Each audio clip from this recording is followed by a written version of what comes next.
Five days in a row we had rain chances last week. Wednesday through Sunday. And we didn't get a tenth of an inch. What the?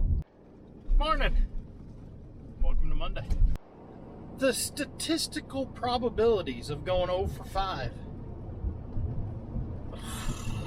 Now granted, Sunday you can't hardly count because it was just like a 20% chance before like 3 a.m. It was supposed to be the storms that blew up Saturday. But the storms never developed on Saturday. I don't know if it's because it was foggy and cool here until like 2 in the afternoon. But they were calling for, chance of a big rain on Saturday afternoon out of nowhere. Something in one of their models on the weather apps must have said, hey, big chance of rain. And we were all laughing going, there's not even a thunderhead anywhere. How can this be? But Wednesday and Friday did hurt. Those were our big chances. One went south, one stayed north. I guess that was Wednesday and Thursday. Anywho, it's a new week, new adventures, new chances of rain later in the week. Let's see what we can find. But first, it's Monday morning, a little after 7. Go find me a burrito. So guys, I had to put the camera down for a couple hours between doing things that I can't really film and needing to rewire my brain. It's damn near noon now. Yeah, it's nothing big, just letting all the crap from last week pile up on me and let it start pulling me down between the tractor that burned, the tractor that started dumping engine oil, the rain chances we missed, the hot wind that we didn't miss, and then Buddy having a very bad weekend. Just letting all that get the best of me. But we got things to do. Just got back from Deere asking them what the hell the deal is with this tractor. We need our tillage tractor running. It's been a week. I go, well, UPS kept giving us excuses on the shipping, blaming severe weather for all the delays. They're just like, well, where's the severe weather at? But that's why the parts didn't show up Friday or Saturday. They're here now. They said they'd get the mechanic out here. Literally, he pulled in the yard right behind me and then made a U-turn and left. So I don't know if he went up to go plug in to the sprayer. Because I told him, while they got a guy out here, maybe their computer can find something that, I can't in that computer. Deere software, if you have their software on your laptop, you can see a lot more internal workings than you can just by pushing the buttons on there. Looking for bird's nests if you wonder why I'm distracted. So the service manager said he'd have him run a handful of tests on it. See if he can't get something to pop up if there's no hidden codes. We gotta figure out why that thing randomly dies. Yeah, we got oil.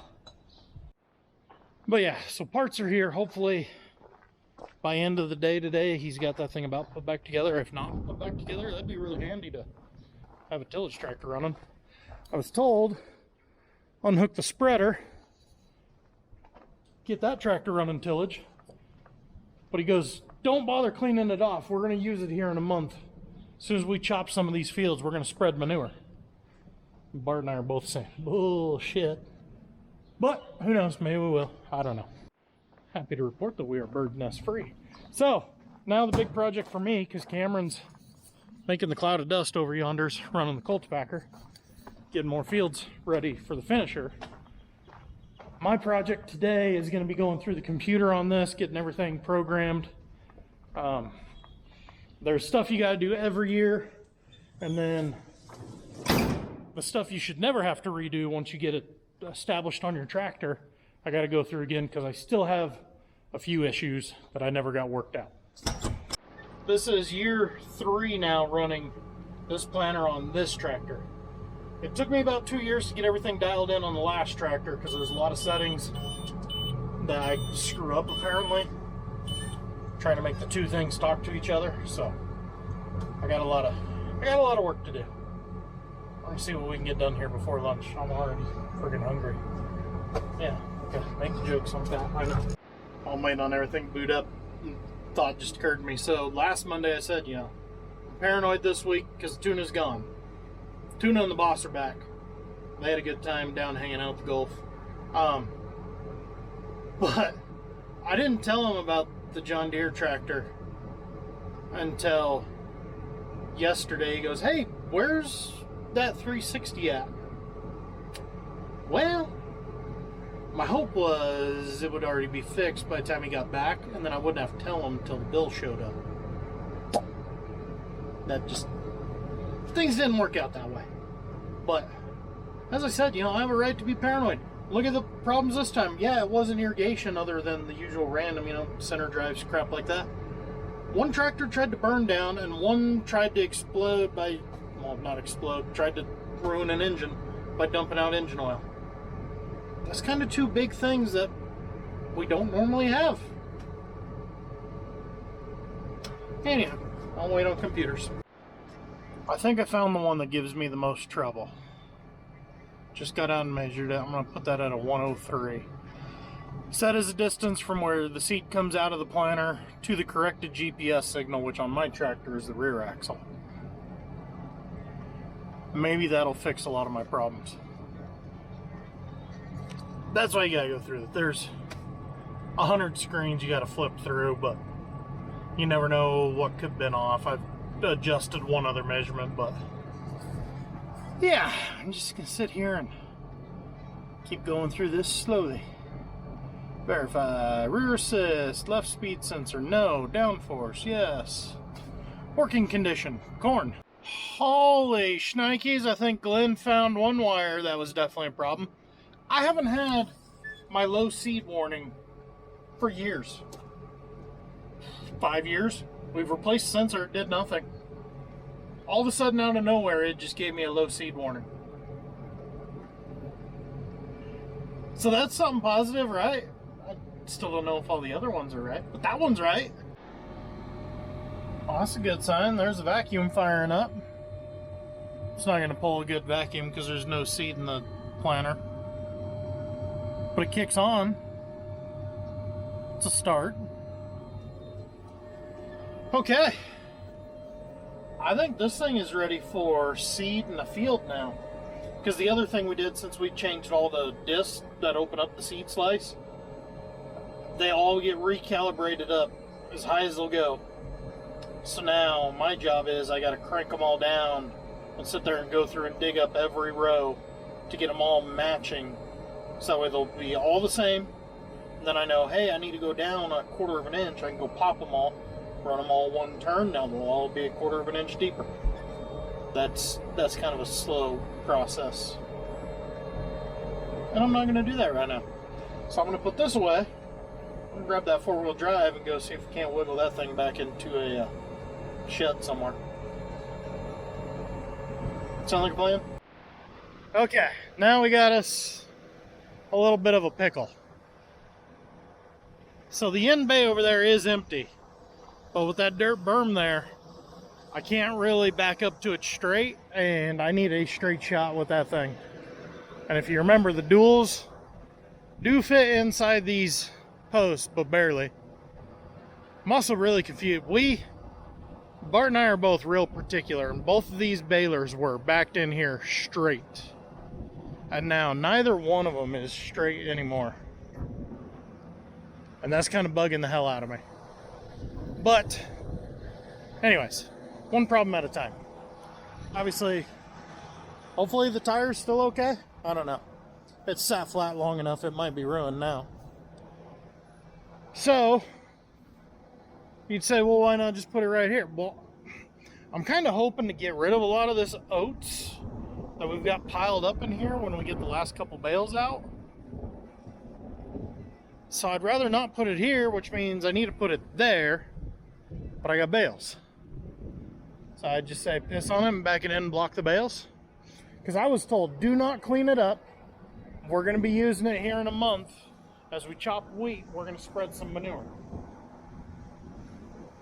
Bart and I both already called bullshit. That thing ain't getting touched till November, but whatever.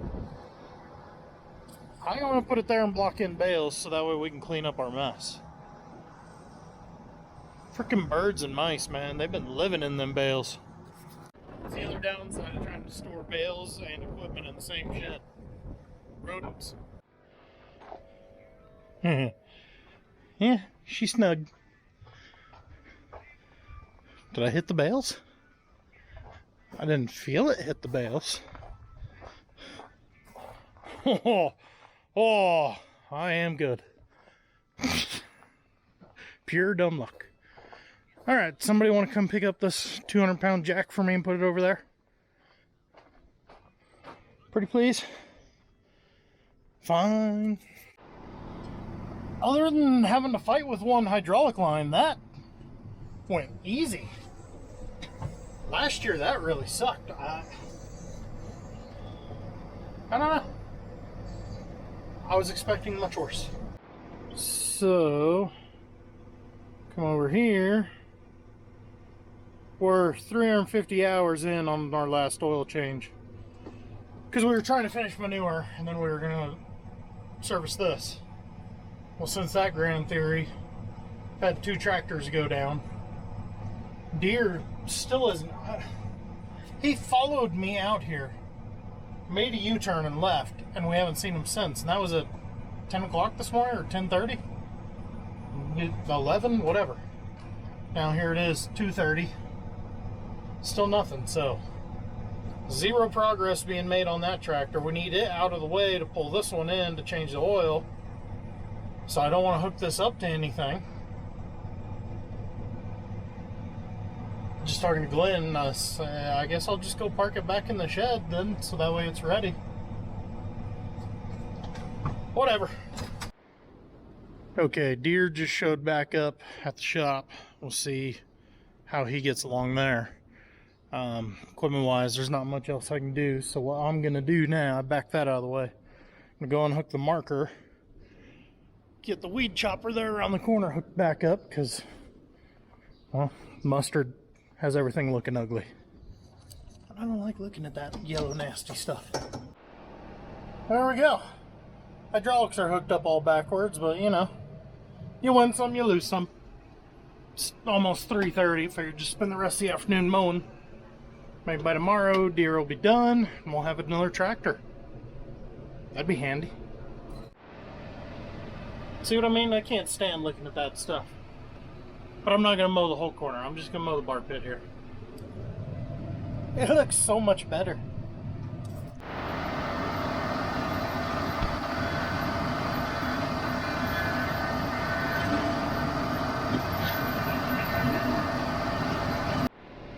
Oh yeah, that looks so much better. I even mowed a couple acres here where the hay is dead. And I didn't want that mustard ruining the bales, so.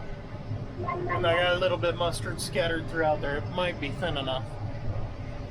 Well, driving back to the shop, I can't help it. If you guys aren't following me on Instagram, Facebook, I could care less. I'm not saying go follow me there.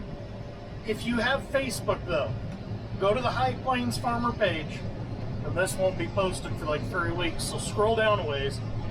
Find the short that I posted on YouTube as well, about the whole 2 loaders, 1 manure spreader, that joke.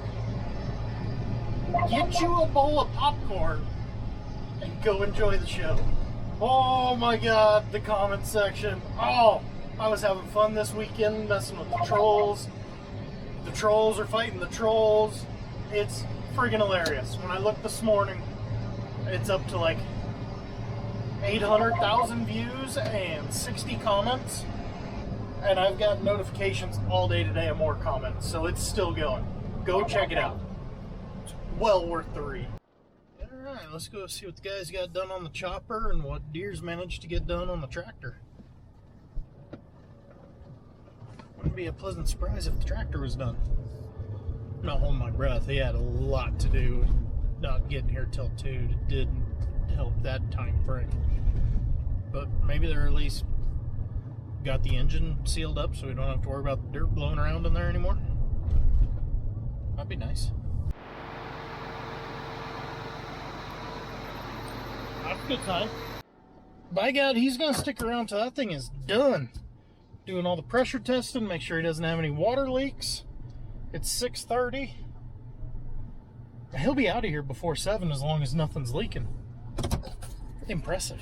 So chopper wise, the chopping part of the machine is finished. Bearings felt good, rolls felt good. So Glenn adjusted the paddles on the blower, turned the stationary knife, and that was it. It's ready to roll. Cutting wise, doing a full service oil change on those is kind of a big project. Do all the filters. Bart is rebuilding the suction fan, but with everything going on in there, it's kind of pointless for me to try and physically show you guys what all they were doing. So being hopeful, I'm saying chopper out in 2 more days. The 360 will be in a field before noon tomorrow. The 470 will be in a field by tomorrow evening. Hopefully. This is all things, you know, having to go right for this to happen, but hopefully. Tomorrow, though, is a huge cattle day around here. We've got 360 head between 2 different yards that are headed to the finishing feedlot, including these guys. Then we've got about 300 head we've got to move around to make room for everything we'll buy the next couple of weeks, because right now our receiving yard is maxed out. We got to get some cattle moved. So I'll probably bring you guys back because it's going to be a busy, busy day. Alright guys, with that being said, I gotta go pick up the kids from Kung Fu. I'll catch you in the next one. See ya.